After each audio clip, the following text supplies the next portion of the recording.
Due to YouTube's oppressive copyright laws, I couldn't upload this video in its fully edited state onto YouTube, or else it would get blocked worldwide. So, if you want to watch a version of this video that has scenes from Space Dandy and like things that are somewhat relevant to what I'm talking about, there's a link in the description to where you can watch the edited version of this video on Dailymotion. I mean, it's not the most editing I've put into a video, but at the same time, it's at least relevant, and there are a lot of sound bites and stuff in this that won't make that much sense unless you can see the video happening, so I do recommend checking out that version. But if you just want to stick around here on YouTube and watch it here, the full video will be here, except it's going to be set to footage of me and my friends playing the Super Smash Bros. Brawl mod Project M, which is a mod that lets us so you can play as like all kinds of wacky characters in Super Smash Bros. Brawl. Don't ask me how to get this, just Google it yourself if you want to play it. Anyway, here comes the video.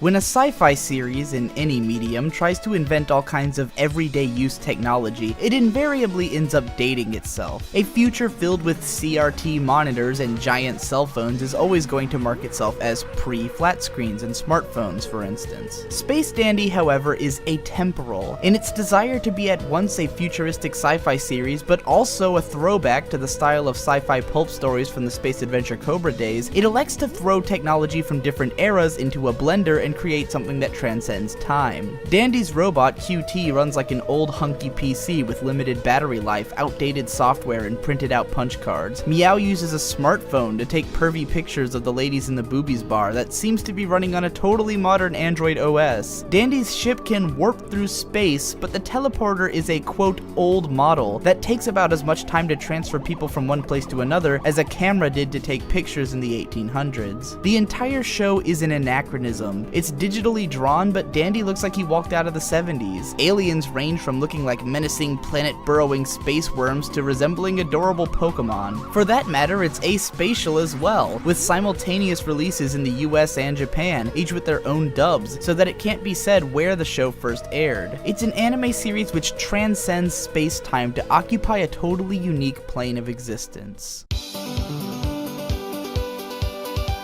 In Space Dandy, there's a seemingly evil, seemingly controlling force known as Gogol. They try to track down Space Dandy using the Galactic Street View. It certainly isn't a stretch to imagine that this is a parody of Google and how their company is taking over the world. My friends and I have been joking forever that Google is a villainous corporation hell-bent on bringing the world into a dystopian future where they control everything, and in Space Dandy it seems to have happened. It certainly works with the fact that Meow is running an Android OS on his phone, even though the build looks like an iPhone 4. The Gogol member's phone looks like an iPhone 2, but I assume Google has simply overtaken Apple at this point. Twitter apparently is around too, seeing as how Meow keeps posting selfies. The way Gogol tracks the Space Dandy crew's movement using Meow's Twitter posts is the kind of modern idea that you'd expect to see in a police procedural that wants to seem hip to the tech age, but considering this show takes place in a far future sci-fi universe, it serves as yet another anachronistic joke in itself. It's almost as if Space Dandy is somehow nostalgic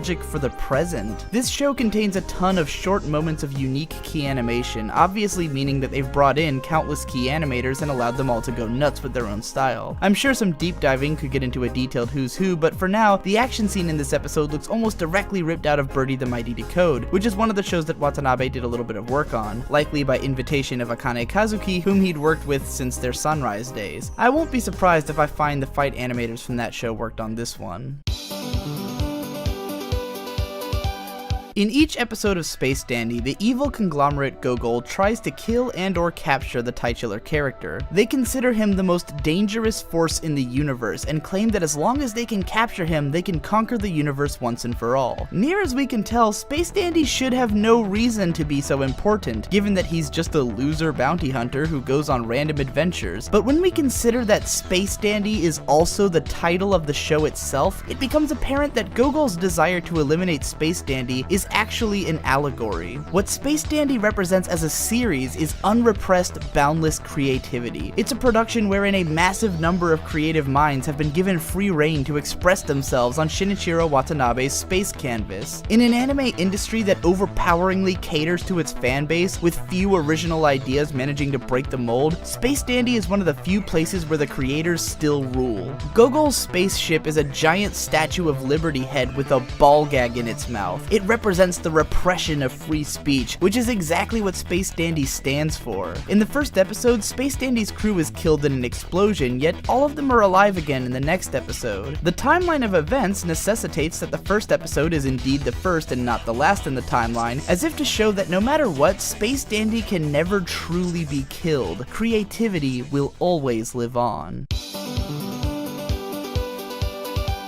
In its first half, the fourth episode of Space Dandy utilizes an interesting sci-fi conceit. In a universe filled with countless alien species, it's impossible to tell the difference between a completely new species and a variant of a discovered one. Machines shouldn't be able to turn into zombies, but in a universe where everything can happen and many things are inexplainable, it's hardly surprising when QT becomes one. However, the episode's real genius becomes evident only in the second half twist, when, after the Dandy crew are infected, it borrows a page not only from George Romero's playbook, with a nod to him at the end, but even from the ending of Shaun of the Dead. Dandy's declaration that being dead is no different from being alive says it all, really. After a cycle of craving raw meat, watching movies, and being horribly depressed, the crew's zombie senpai tells them that eating yogurt will make them feel healthier and more energetic. It works, of course. In a big Romero reference, zombies are somehow drawn to malls. Dandy uses an insurance policy he's taken out on himself to get paid for his own death, after nagging at the insurance company over an ordeal of time. The zombie talk show scene from Shaun of the Dead is almost exactly recreated, only now using the identity-hiding wall that is a trademark of Japanese talk show parodies. By the end of the episode, the entire world has been zombified, and all that happens is that the Space Dandy universe more than ever resembles the world that we currently live in. It's worth noting that just as Space Dandy and his crew are frequently killed and reborn in every episode, the Gogol commander chasing him faces a similar cycle. Nothing ever changes. Whatever I want to do is what I do. Whatever I don't want to do, I don't do. Space Dandy says this to Adelie in the show's 5th episode, but the show itself is saying this to the viewer. Episode 5 of Space Dandy is a big departure from how the show has been up to that point. There's no giant alien battle, no giant shaking tits, though Dandy does talk about them plenty, and no Gogol Empire goons on Dandy's trail. The plot centers around a super adorable little girl and Dandy's simple quest to selflessly reunite her with her grandfather. It couldn't be more simple or less absurd. Several minutes are dedicated to song montages of Dandy and Adelie just hanging out. It would be easy to see fans of Space Dandy get mad about this episode. Those who see Dandy as a throwback to a hyper-masculine, uber-wacky theme that may or may not have ever existed in history might be upset to see an adorable little girl voiced by the hugely popular Hanazawa Kana taking up so much screen time. As a fan of adorable girls and Hanakana, I'm not one of those complainers. I can picture fans crying foul, calling it a cash-in attempt to appeal to lolicon otaku. But Space Dandy reassures us, he wouldn't do anything if he didn't want to. He only does exactly what he wants to. I'd like to take him at his word.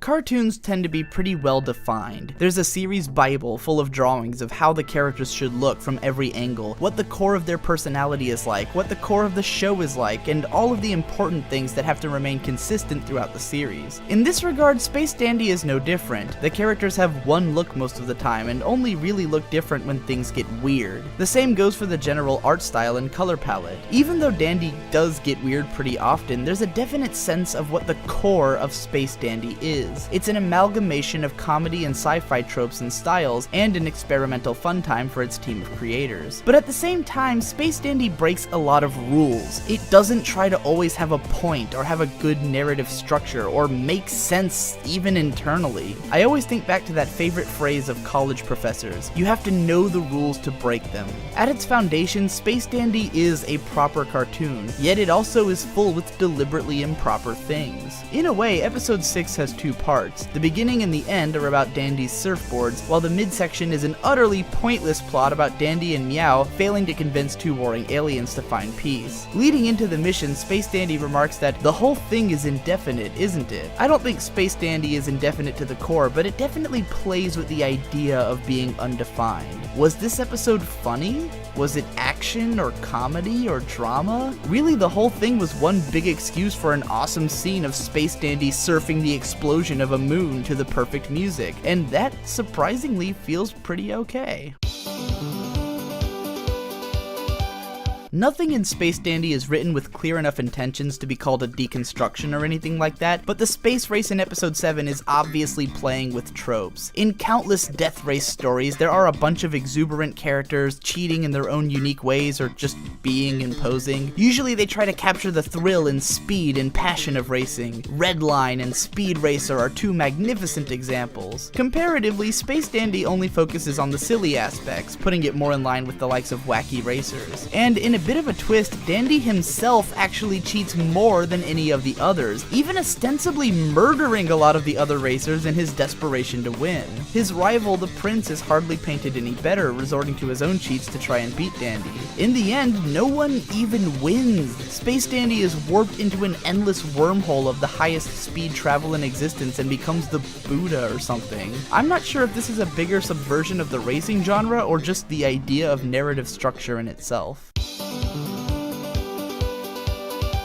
Shinichiro Watanabe's 3 episodic adventure shows, Cowboy Bebop, Samurai Champloo, and Space Dandy, are mostly known for their memorable and lovable casts of lead characters. I think what makes Watanabe's leads work so well is that all of them manage to be at once immensely cool as well as immensely lame. They're always guys who do whatever they want, kick tons of ass and look cool doing it, but they're also always down on their luck, destitute and lonely. Watanabe seems to have at once a big appreciation for the masculine ideas of being a cool guy, but also recognizes how stupid and corny it is to want to be that kind of guy. His characters are like the anti-James Bond. As Film Crit Hulk writes in his epic analysis series on the franchise, James Bond represents the macho ideal of just getting everything you want all the time, being every kind of cool without any kind of fault. Watanabe's characters meanwhile get all of the swagger and none of the benefit. His characters are not glamorous in any way. They get to be cool at the cost of being happy. With Space Dandy being Watanabe's first straight-up comedy series, it doesn't quite allow Dandy himself to hit the badass highs nor the bottomed-out lows that the likes of Spike Spiegel or Mugen often did. Space Dandy certainly looks cool, and he gets to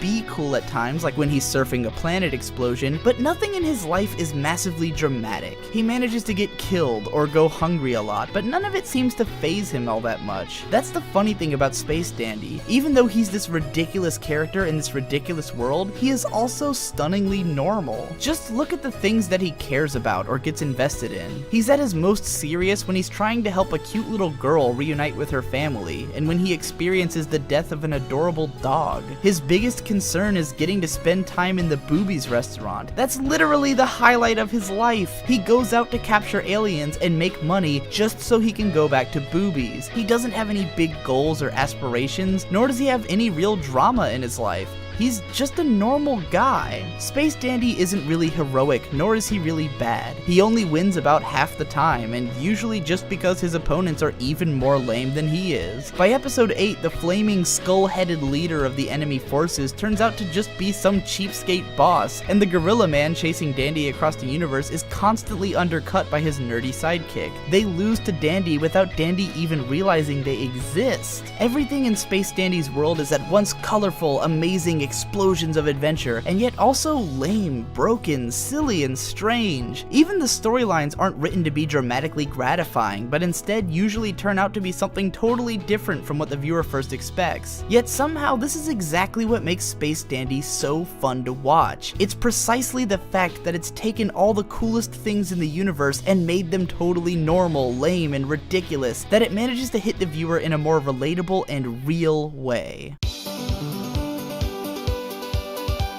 I've always found it funny how human beings show far less interest in or respect towards plants than we do animals. Even though plants are living beings capable of interaction within their species and expressing states of being, they are so incomprehensible to us that we just can't relate to them. I remember one time when a vegetarian told me that their diet was restricted to, quote, anything without a face, and I found myself wondering what significance a face had in determining which life forms were worth consuming. One of the jokes in the background of of Space Dandy is how, in this insanely complex universe of countless possibilities, most of the aliens Space Dandy talks to speak with typical mannerisms, and almost all of them are equally interested in the breasts of human females. Space Dandy is a space fantasy after all, rather than a hard sci-fi story. But in episode 9, it actually dives into presenting one of the most alien scenarios that I've seen in a sci-fi series. It does this through putting Dandy and Meow on a planet inhabited wholly by plants. If not for the fact that two of the plants are capable of speaking Dandy's language and giving him a basic outline of what's going on, this episode would be totally incomprehensible. It's difficult to tell what the plants are doing or expressing or where Dandy is or what's happening most of the time, because the world is so alien and unrelatable that we just can't understand it. Even with our basic grasp of what Dandy and the plants are trying to accomplish, i.e. reclaiming this meteorite, all the steps taken to get this done seem like nothing to the viewer. It's very pretty to look at and all, but you couldn't possibly ask me to summarize what actually happens in this episode. It's a totally alien expression.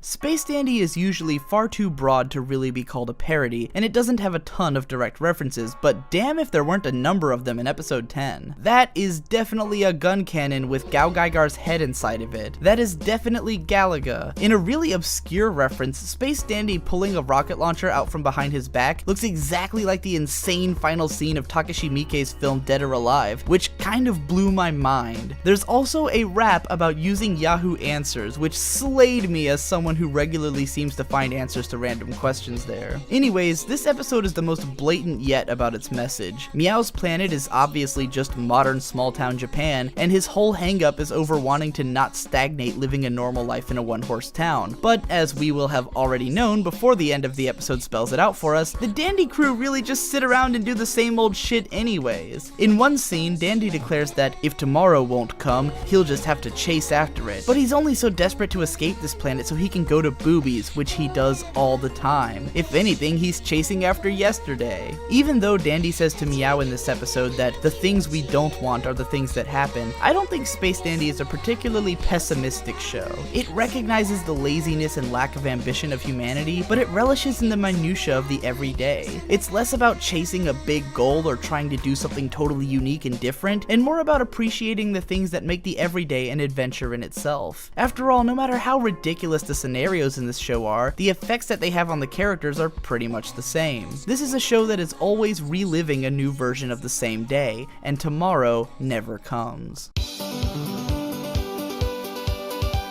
I think that there's more that episode 11 is trying to say than what I was actually able to comprehend, but in the midst of its confusion, I caught some cool ideas about the nature of what a book, or any other work of art, is. In this episode, a book-type alien is the curator of the universe's largest library. In a way, every work of art is a curation of the influences that go into making it. This could never be more true than it is of Shinichiro Watanabe adventure shows, which are always an amalgamation of styles and influences from all over the art spectrum. Each of his shows is a curated library of other works. We also learn that the book-type alien cannot move, think, or act on its own, but actually possesses others to do those things for it. This makes a pretty fascinating sci-fi take on how art happens, especially when you think of how many writers claim that they don't really create a story so much as allow it to manifest and live on its own. This is a literalization of that idea. The book is seriously writing itself. As defined by Wikipedia, in philosophy, the absurd refers to the conflict between A, the human tendency to seek inherent value and meaning in life, and B, the human inability to find any. Narratively, Space Dandy is, perhaps more than anything, a theater of the absurd. Anytime it approaches the illusion of meaning, it is quick to break that down. There are maybe 2 episodes with clear messages to them, and both are mostly about how life is a pointless, repetitive cycle of sitting around. In its second to last episode, Dandy has an existential crisis at the realization that he may or may not be the original Space Dandy, but he quickly gets over it when he realizes how pointless it is to keep asking himself. As the opening theme puts it, life is 5 minutes of introspection. The grand finale is one big, epic love story about a vacuum cleaner who falls for a coffee maker, turns into a giant robot, fights a giant battle, wins nothing, and ostensibly kills himself by drinking coffee. He'll be back in season 2. Whether it's in the face of an epic dramatic struggle full of Bones doing the style of animation they do best, and Yoko Kanno providing the moving score that she's known for, or just in the face of Space Dandy's crew bumming around, nothing really matters and nothing ever changes. There is no inherent meaning to anything, and Space Dandy is entirely aware of this. It has nothing to prove, really. It's just a fun show about a dandy guy in space, and it is well aware of what it is. Macho dandy bastard son of Randy Savage, Captain Kirk and Travis, touchdown, now put the clutch down, I gotta ravage some ramen, I'm a noodle connoisseur, tip the waitress, got a noodle in my pocket for her, so rest assured, forget your real folk blues, I got the blue suede shoes, some groovy tunes in the tape deck, and check out my crew, my best buddies are a talking cat and robo trash compactor, vacuum cleaner, mop and sweeper, phone contact keeper, got a laser gun, a pompadour, whatever you could want and more. Buy my jacket replica on Amazon, I am a whore. When I'm on your TV, come and see me again. I'm just a dandy guy in space and I am blasting off again. Now, I don't want to seem like I'm a chest-beating caveman, nothing could be further from the truth. I'm a patron of the arts and the heart wants what the heart wants, and the best art is the architecture of a restaurant. Restaurant shaped like a chest to impress. My assessment is that I'm in heaven, need assistance. Wonder where the pulse of my wrist went. Quick send for a waitress or a naked nurse with your lips on mine. So